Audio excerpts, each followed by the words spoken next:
Hi friends, I am Tilak and you are watching Tech Made Me Unique, and today we are going to see how to insert the special character on your Microsoft Office Word web. And if you are new to this channel, don't forget to click on the subscribe button below. We just quickly move on to the video.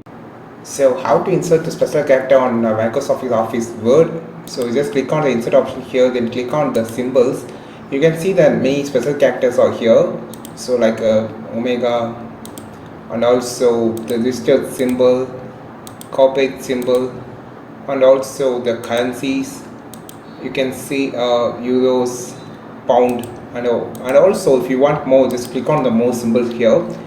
So you can find a different type of symbols from here. You can use this, and you just click on the Windows plus dot on the keyboard, so it will appear here. Here also there's a many special characters you can use from here, like emojis, symbols, and also the currency symbols, converters, infinity. So there's a lot more you can use from here too. So I think this video helped you a lot. If it is really helped you a lot, like this video, share this video with your friends, and don't forget to click on the subscribe button below. If you want more content about Microsoft Office Word, you just follow this channel. We will meet on next video with super valuable content. This is Silak signing off from Tech Made Me Unique. Have a wonderful day.